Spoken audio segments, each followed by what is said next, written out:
The wind rolled off the desert like a whisper of sins too old to confess. It rattled through the broken slats of Caleb Mercer's shack, lifting a curl of dust that settled on the rim of an empty whiskey bottle by the door. Caleb sat inside, boots crossed on the battered table, eyes narrowed at the horizon, that flat line where the earth looked burnt and the sky never forgave. He hadn't drawn a pistol in 10 years, not since he'd buried his gun belt beneath a patch of brittle sagebrush behind the shack. Folks in town had stopped calling him Mercer the Quick and started calling him that old drunk by the dunes. Fine by him. He'd traded the taste of gunpowder for the slow burn of bad liquor and the company of coyotes that crept near his porch at dusk. They were easier to face than the ghosts of men who'd bled out under his shadow. Sometimes in the deep hours when the desert went quiet, he'd hear the footsteps anyway, boots dragging through sand, spurs clinking like wind chimes. He'd reach for a pistol that wasn't there, breathing through the memory until it passed. Regret was a stubborn thing. It clung to his bones like the desert sun did to his skin. That morning, a cloudless dawn had clawed at his eyelids before he was ready. He rose slow, every joint an argument with the years. He stepped outside, squinting at the pale glow spreading over the dunes. A storm was brewing far off. He could smell it, sharp as flint, carried on the breeze. But the real trouble wasn't in the sky. It was down by the arroyo that cut through the sand behind his shack. He spotted the tracks first. Fresh, uneven, not made by boots. Bare feet, small. Then the blood. Tiny drops, rust red against the bone-dry earth. They led him to the dry creek bed, where he found her. A young woman, maybe 20 at most, skin dark as the canyon walls at dusk, hair matted with dirt and sweat. An Apache, though which band he couldn't guess. She lay half-buried in drifted sand, chest heaving shallowly, her legs curled beneath her like she'd fallen mid-step. A ragged tear split her buckskin dress at the side. The wound beneath looked deep, but not fresh. Someone had tried to patch it with strips of cloth that were now stiff with dried blood. Caleb knelt beside her, the desert sun already biting the back of his neck. He tapped her cheek lightly. Her eyes fluttered open, black, sharp, and untrusting even through the haze of pain. When she saw him, her hand twitched toward a crude knife tucked in her belt, but her fingers went limp before she could grasp it. "Easy, girl," Caleb muttered. His voice sounded like gravel after too many dry years. He wet a scrap of cloth from his canteen and pressed it to her lips. She didn't drink at first, but when the water touched her tongue, she swallowed like a starved animal. Her cracked lips moved, shaping words he couldn't understand. "Save your strength," he said, glancing over his shoulder. The wind tugged at his hat, and he felt the weight of the open land pressing in. Too exposed here. Too easy for a posse or bounty hunter to catch them both. He lifted her carefully. She was all bones and stubborn will, light enough for an old gunslinger's back to carry, but heavy with the promise of trouble. He trudged up the bank, each step sinking into the sand. By the time he crossed the yard and nudged the shack door open with his boot, sweat ran down his spine in gritty rivulets. Inside, he laid her on the old cot by the hearth. The shack smelled of stale whiskey, tobacco, and loneliness, not exactly a place fit for a wounded soul, but better than the buzzards circling the arroyo. He rummaged through a battered chest until he found a bottle of carbolic acid and a scrap of linen that hadn't rotted yet. She drifted in and out as he cleaned the wound. Each time she came to, her eyes met his with that same feral edge, a hunted thing refusing to die easy. He wondered what she'd done to have men chasing her this far out, bleeding into the sand rather than giving herself up. When he finished stitching her side, he sank onto the floor beside the cot. The storm he'd smelled was closer now. Thunder grumbled like an old dog just over the horizon. He leaned his head back, the wood wall creaking behind him. "You picked a bad place to bleed out, girl," he said, not expecting an answer. "Ain't much here but ghosts and wind." But the wind was listening. It found every crack in the shack, slipping through the walls, whispering over the woman's shallow breaths. Caleb felt it settle on his skin like an omen. He knew enough of men and bullets to sense when something was about to break, and the air that night carried the taste of old debts and choices that wouldn't stay buried. Outside, the first drops of rain hit the tin roof in slow, deliberate taps. Inside, the old gunslinger sat vigil, a rifle propped across his knees, eyes fixed on the door. If they came for her, whoever they were, they'd have to cross the bones of every ghost he carried. And Caleb Mercer, the man the frontier had tried to swallow whole, would be waiting. By the time dawn cracked the storm's back open, the desert had drunk deep from the rain. Mud pooled around the shack's foundation, making Caleb's boots stick with every step he took outside. He stood by the door, shotgun resting against the frame, watching the sky clear in streaks of bruised purple and pale gold. The girl, no, the woman, was still alive. That was something.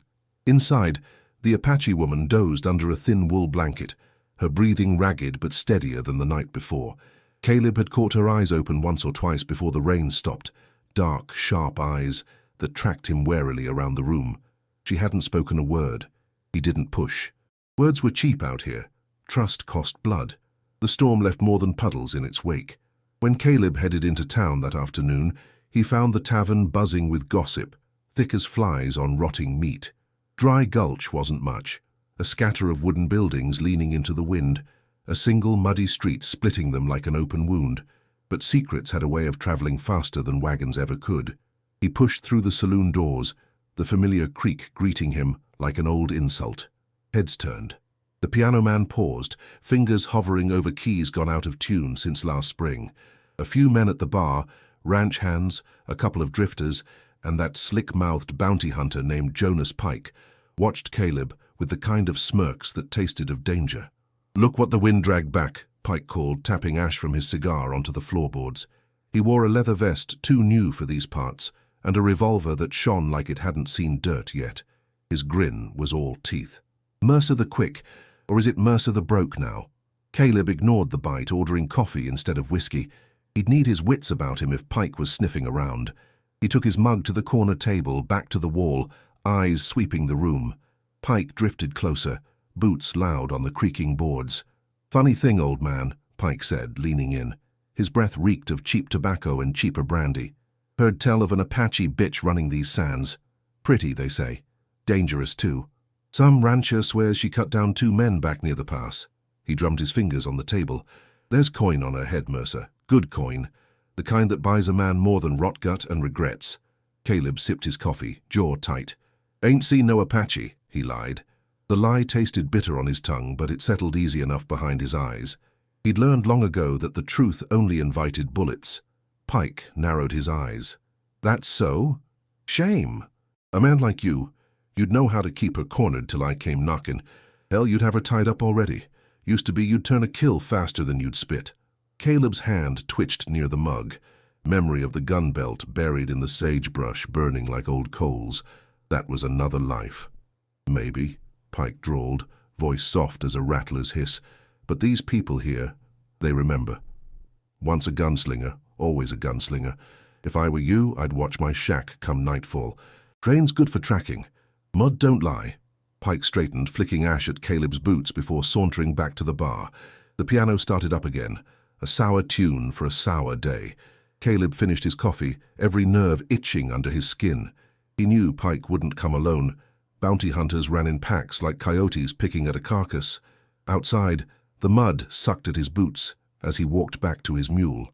A few townsfolk watched him from behind windows, women pulling curtains tight, men spitting chew into the street, their eyes quick to look away when he met their gaze. They'd bury him the second it suited them, these people. He'd been a killer for hire once. But mercy never earned a man friends out here. When he got back to the shack, dusk was falling again. He found her awake this time, sitting up, back pressed to the wall like she was ready to spring at the first wrong move. The fire's light flickered across her face, hollow cheeks, a fresh bandage at her side, a stubborn tilt to her chin that told him death hadn't taken her yet, because she'd refused it. "You understand English?" he asked, pulling up a stool. She stared, expression blank as stone. Then, slowly, she nodded once. He handed her a cup of water. She drank it in careful sips, never taking her eyes off him. After, she rasped out her first words, rough, barely more than a whisper. "Name." "Tala." "Tala," Caleb repeated. He didn't know what it meant, but it sounded like the desert wind when it got trapped in the canyon walls. "You got folks coming for you, Tala?" She flinched at that, a quick flicker of fear, masked just as fast by iron resolve. She didn't answer. "Well," Caleb sighed, leaning back, listening to the coyotes howl somewhere out on the flats. "You got me for now. And there's men coming for you, too. I'll hold 'em off best I can." Tala's eyes narrowed. Her hand brushed the knife at her side. Caleb almost laughed at the defiance. She didn't know yet that some men carried their ghosts not to haunt themselves, but to stand guard when the living came with iron and greed. Outside, the moon rose over the wet earth, silver light painting the dunes in pale sorrow. Caleb rested his rifle across his knees once more. The desert had given him a second chance to pull the trigger, but this time it wouldn't be for gold. It would be for the woman who lay in his bed, the secret she carried, and the last scrap of honor he'd never quite managed to kill. The days that followed felt like waiting for a match to find dry tinder. Caleb moved through his shack like a restless ghost, patching leaks in the roof, checking the loaded rifle by the door, watching Tala sleep and wake in the same uneasy rhythm. The desert, for once, seemed to hold its breath with him, the wind too gentle, the nights too still. Tala regained her strength slowly, but her eyes never lost that hard edge. Sometimes he caught her standing at the single window, tracing the distant hills with her gaze, as if searching for a sign or an escape. Once, at dawn, he found her outside, barefoot in the cold sand, whispering words in a tongue he'd never heard. She turned when she sensed him, chin high, not afraid. "Praying?" he asked. She said nothing at first, then nodded. "For tribe. For wind to hide me." Her voice was rough but sure. Caleb almost told her that out here the wind never hid anything for long, but he held his tongue. He knew enough about broken dreams and failed escapes to respect the way hope clung to her spine like armor. By the third night, they knew trouble was crawling closer. The first sign came in the form of a coyote, ribs showing through mangy fur, its head half smashed by a boot. Caleb found it at the edge of his fence line at sunrise, not killed for meat but as a message. He dragged the carcass into the dunes, burying it shallow. When he returned, Tala was waiting by the door, her hair pulled back tight, eyes sharp. "They come?" she asked. "Soon enough," Caleb said, wiping sweat from his brow. He didn't bother lying. He figured she'd seen enough men die to read the truth in his face. "When they do, you stay inside. Cellar's got a trapdoor. If I tell you to run, you run, don't wait for me." But Tala just shook her head. "I fight." He almost laughed. The sound stuck in his throat. "Ain't got a gun to give you."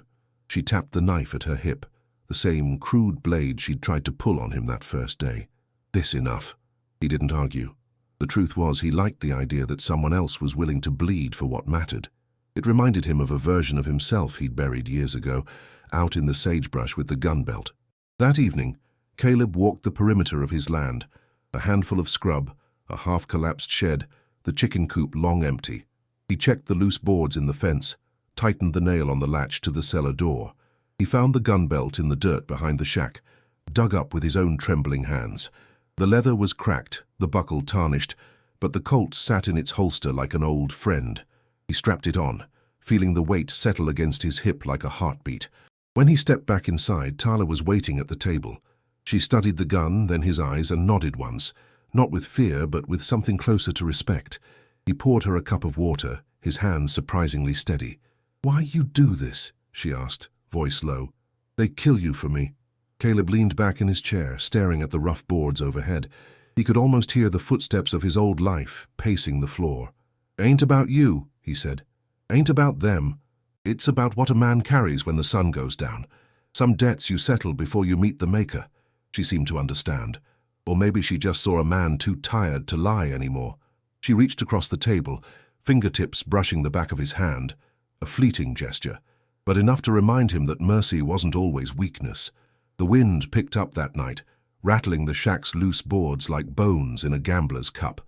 Just past midnight, Caleb heard horses.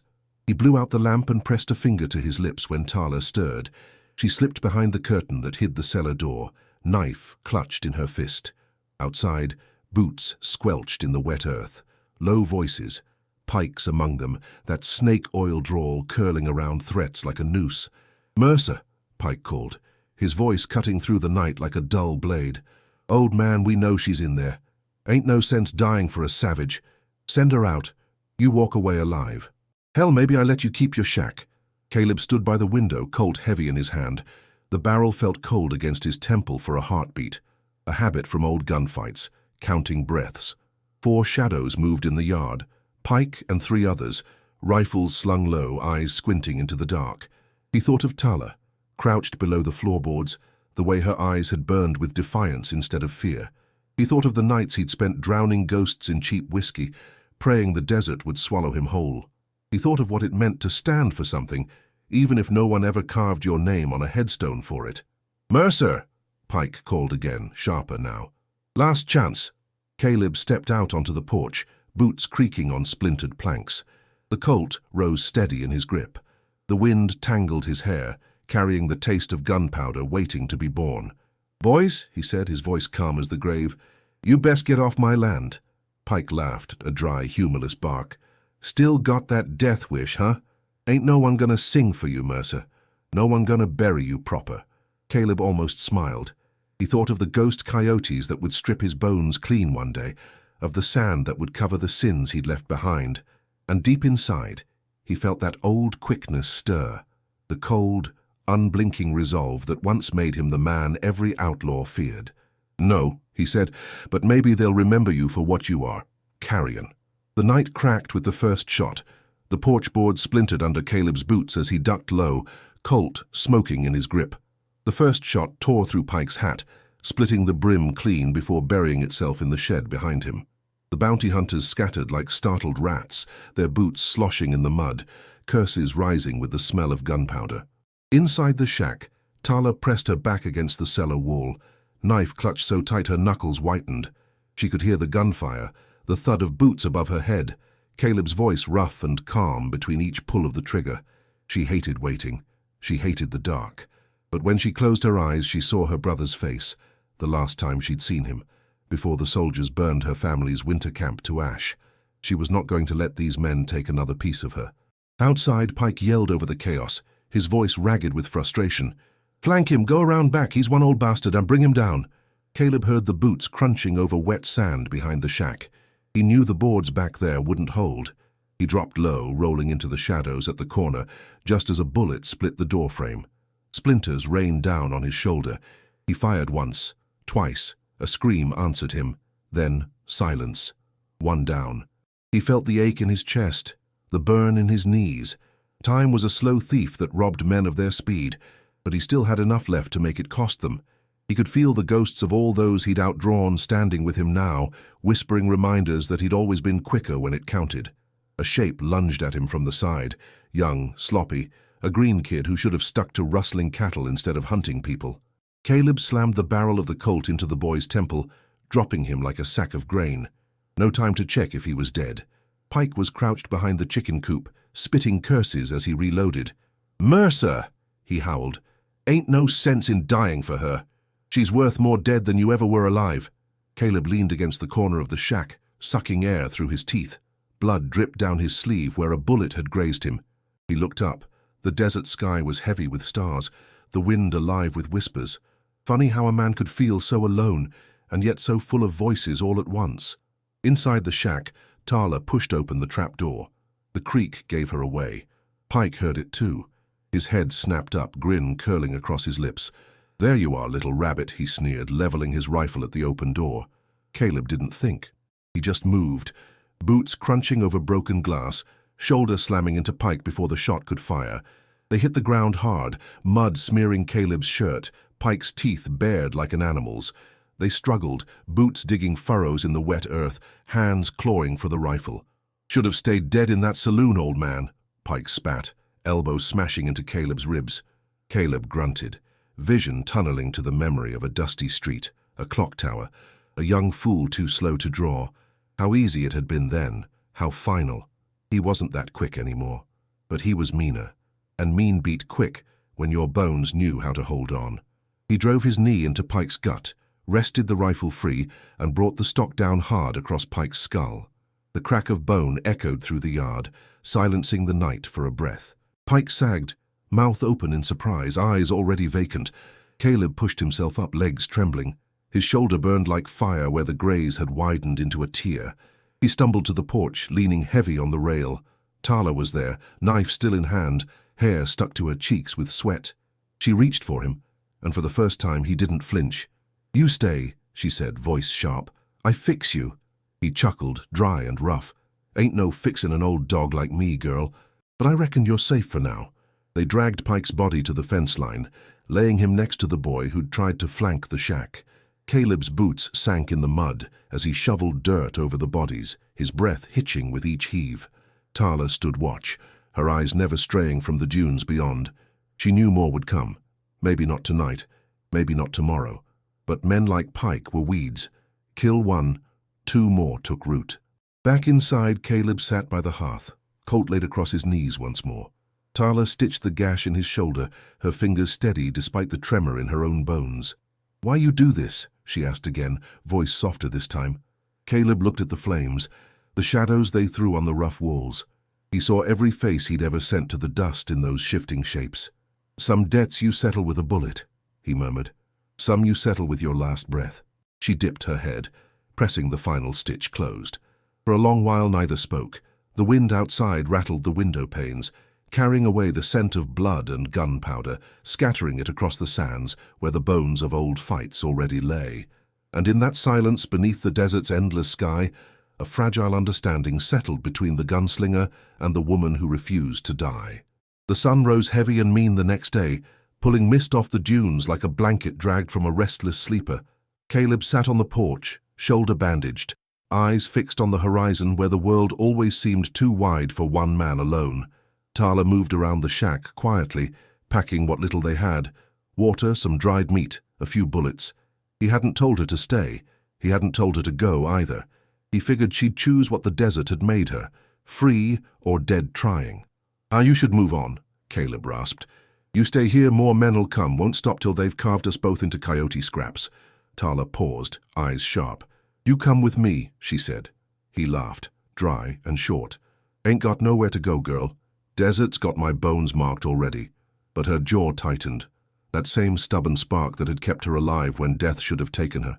She knelt beside him, looking him straight in the eyes. "You save me. You stay alive. We walk." By dusk, they were ready. Caleb strapped the Colt on, the weight settling against his hip like an old promise. Tala tied her hair back with a strip of his shirt, knife in her boot. She looked less like a fugitive now, more like the wind, impossible to catch.